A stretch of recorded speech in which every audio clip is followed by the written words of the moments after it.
I gotta tell you, it's hard being Mexican. It's hard being Mexican. First of all, because being colonized by Spain, what a bummer. Seriously. I mean, of all the countries, of all the empires that we could have been colonized by, we had to get the laziest ones. Every part of me that's lazy is the Spanish part. And then, it's also hard being Mexican because of all the stereotypes. Too many, I would say. Too many stereotypes. If you're a Mexican, people expect you to know how to cook, how to clean, how to dance, how to play football, how to play the guitar, how to be funny, how to steal jobs, climb walls, whatever. And they expect you to do all that while being lazy at the same time. It's hard. Another stereotype is that if you're a Mexican, you're supposed to be romantic, right? You're supposed to be romantic, I guess because of telenovelas, Mexican songs. And you know what? It's totally true. It's completely true. I'm a complete romantic. I'm a helpless romantic. I came to Europe 4 years ago looking for the love of my visa. Sorry, the love of my life. Haven't found her yet, so I'm taking applications if anybody wants to. I'm available after the show. And but yeah, it's hard. Like I said, I think that, and believe it or not, as awesome as I am, thank you very much. I am single, and I think I discovered the reason why. It's because I studied filmmaking. I went to film school, and it's really hard because once you study filmmaking, it's really hard to choose which part of the industry you're going to work in. Like if you're going to be a waiter, or a bartender, or a receptionist. It's hard. But seriously, I think I put a lot of thought into it, and I think I know why relationships fail in general, not just mine, but in general. And I think it's because we're asking the wrong questions. Think about it. You're meeting somebody new, right? And you're going on a first date. And what do we usually say? We go like, hey, hello, how are you, right? Well, the first thing is wrong. We should be going, hey, hello, how fucked up are you?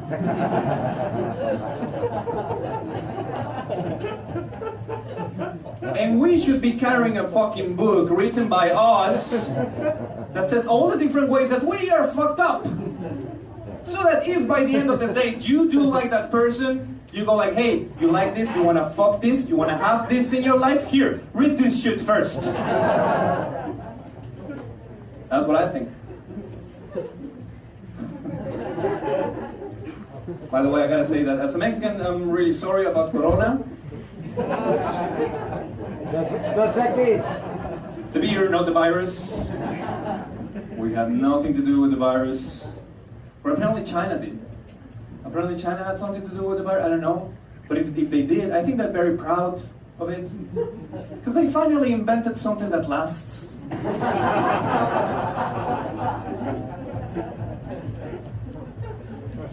And funnily enough, they have the Americans to thank for that.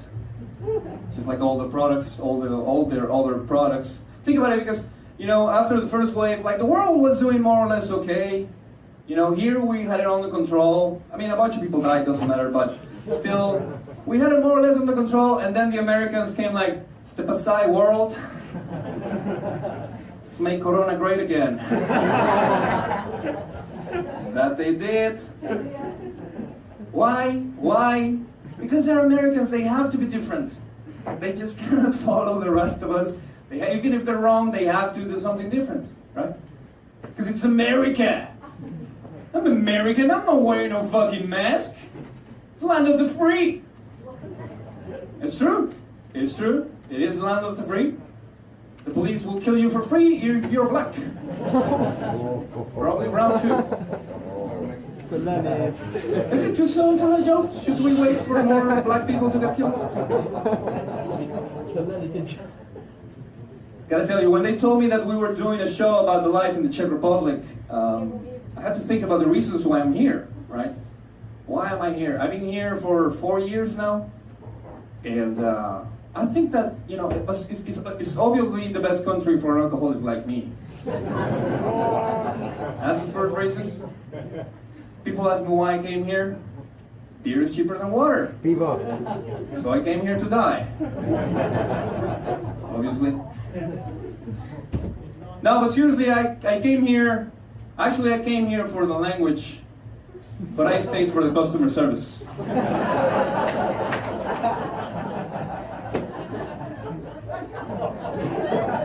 Said no one ever.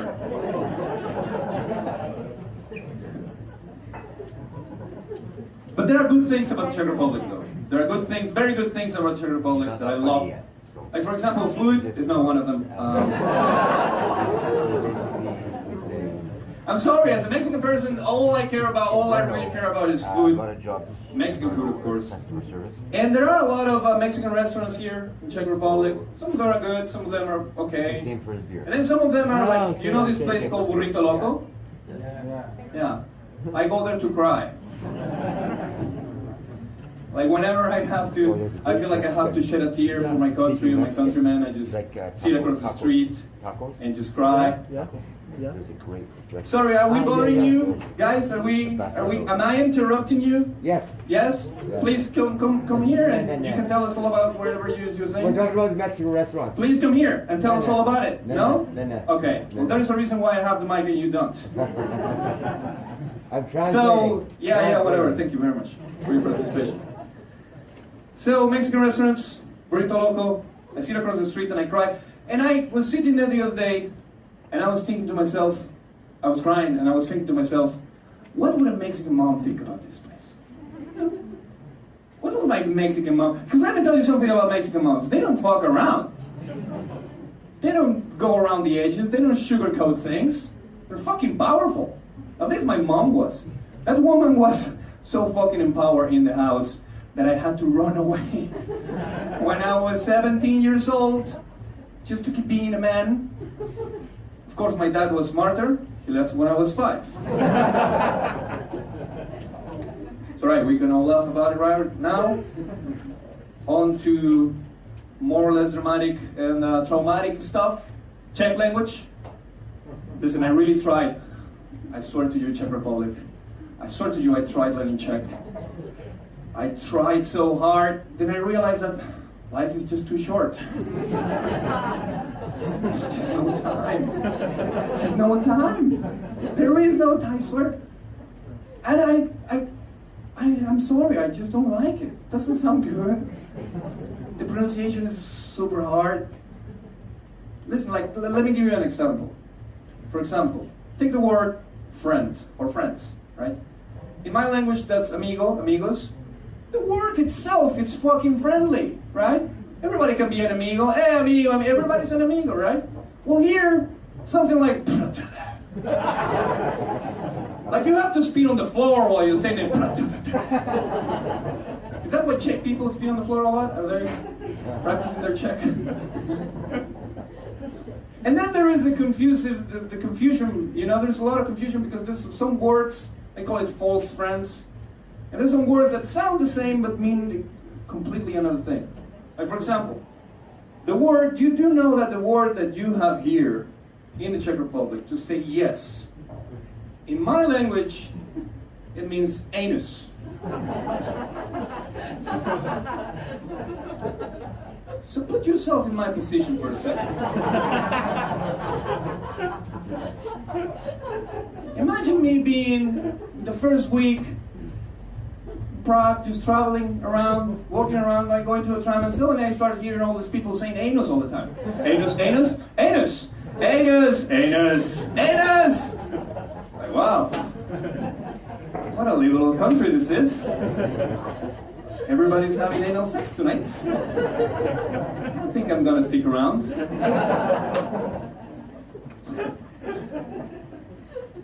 I tried living Czech. I wasn't all the time here, though. Like, I've been here for 4 years, but I wasn't always in Prague. That's what I wanted to say. I wasn't always in Prague. 1 year ago, I have had enough of Prague, and I needed a break from the city. I needed to go to a village. I thought to myself, I need to go to a village to take a break, breathe some air, catch my breath.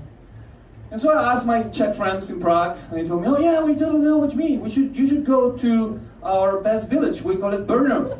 That's cheap. I swear to God, this is what they told me. I don't share the opinion. I'm just passing the information. I don't share it at all because I did come and I stayed here for 3 months. You guys have a fantastic city. Give yourself a round of applause. You got a fucking city. I mean, the transport is really shitty, but everything else is alright. I liked it. I made very good friends. I even had a summer girlfriend. It was fantastic. I had a good time. The problem is that my Prague friends, they didn't believe me that I was having a good time. They thought I was going to go for like 2 weeks and that was that. And after a couple of months, they were really worried. They were like calling me all the time. Hey, are you sure you're okay? We're there in Brno? I was like, yeah, sure, I'm having the time of my life. The summer's fantastic, the city's great. All right, well, but they kept calling me, right? And it just got to a point where I felt like I was living in a bad relationship and I was in denial about it. You know, like they were like, hey, do you need help? Are you okay? Do you need us to come get you from Brno? Is Brno hitting you? And I was like, shut up, you don't know Brno like I do. It's actually great when we're alone. There's a lot of things that you share with Prague. And one of those is the thing that surprised me the most the first month that I was in Prague, and it's that every first Wednesday of every month, the city turns into Silent Hill. You know, that, like this huge alarm going like, wham! Fuck my life! The first time I heard that shit, I was just walking down the street, you know, minding my own business, thinking normal Mexican thoughts, like, yeah, tacos are nice, yeah. White people look the same. Yeah. And then all of a sudden, what the fuck is going on? Because I'm in Europe, and I'm in the center of fucking Europe. Fucking World War III is going off.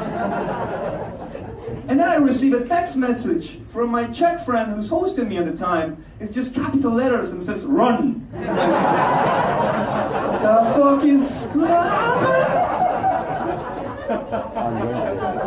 I swear to God, I was losing my shit and I was looking at the people, what are they doing? Are they running? Go after them.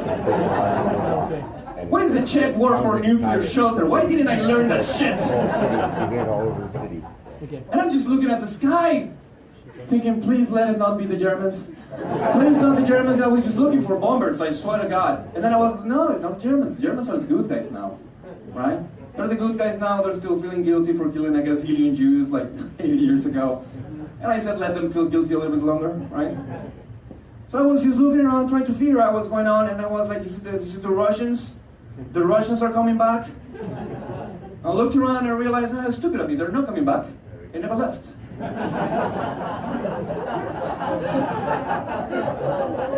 Still hanging around.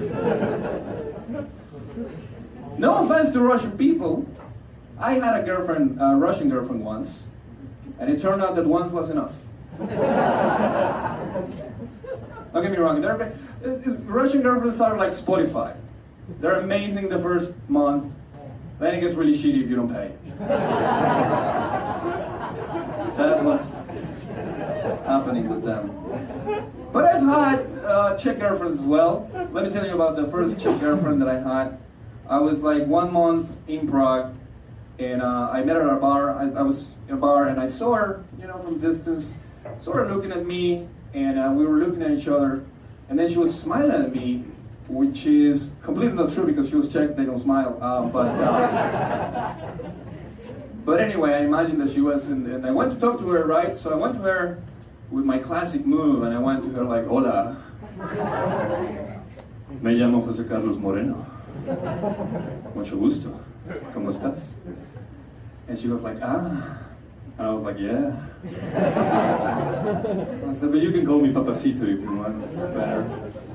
So we're just talking, you know, the night goes on, goes well, we have a lot in common. And you know, there is one thing that I really like about relationships, that you get to, the first meetings, you're discovering the person, right? You're discovering this this thing that it's there and it's unfolding. And when it's an international relationship, it's even better because there are more layers, right? There's a cultural layer and there's a language layer. So you're discovering each other. We're exchanging some Czech for some Spanish. She already knows a lot of Spanish words, obviously. And I'm just feeling lucky. So I tell her, hey, listen, this is going very well. What do you say if we go to my place, you know, grab a couple of wines, see what happens? And she said, I know.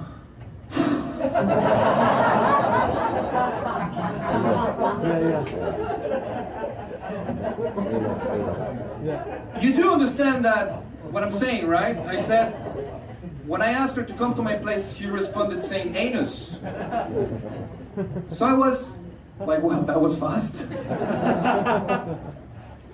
But I'm a gentleman, of course. So I said to her, are you sure? We don't really have to first day. But she kept insisting. She was like, no, I know. All right, let's go fuck Uranus then. Let's do that. That's what's gonna happen. Went to my place. We didn't have any sex. That's not what she meant, unfortunately. But we did have sex, which is great because I'm a comedian. I don't get sex that often. But to tell you the truth, she was kind of boring. She was a little bit boring. I don't know, she was stiff, she was shy, she wasn't having such a good time, I don't know. So after the first round, I told her, hey, listen, what can I do for you? I need you to loosen up, you know, I want you to enjoy this. Let's have a second good round. So let's have a good second round. And she was like, I don't know, I'm just too shy. And I was like, all right, well, let's loosen you up. Tell me something, what's your favorite porn? And she was like, that's too personal. I was like, I have my finger up your ass for the last 20 minutes. That's too personal? All right. Well, then, what about tell me what's your kink? You know, what are you into? What turns you on? Let me know. It's all right. She was like, well, I do kind of like dirty talking. All right, perfect. Let's do that. Talk dirty to me. All right. So we're on round number 2. Doing it. Okay. I go, all right, girl. There you go. Do your thing. Talk dirty to me. Whatever you say, just let it out. Are you sure? Yeah, I'm sure. She goes like, all right, okay. Yes. Give me that fat brown Mexican dick. Give me that fat brown Mexican dick. And I'm just looking at her, and I like what I see. But I'm thinking it's a little bit racist, isn't it? Just on the edge. I'm feeling conflicted because I don't want to stop. So I just go like, well, as soon as I come, we're going to have a talk about this. It's not correct. So I just tell her, listen, can you just keep going, do your thing, but speak in Czech now, you know? I don't want to understand what you're saying. Just go on, but in Czech. She's like, are you sure? Yeah, anything is better than this. And she was like, all right. To piča kurva, ty vole.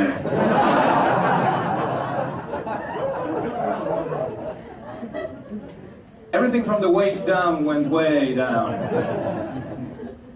I just thought, hey, listen, is it right? Can we just go back to the racist stuff? Turns me on more.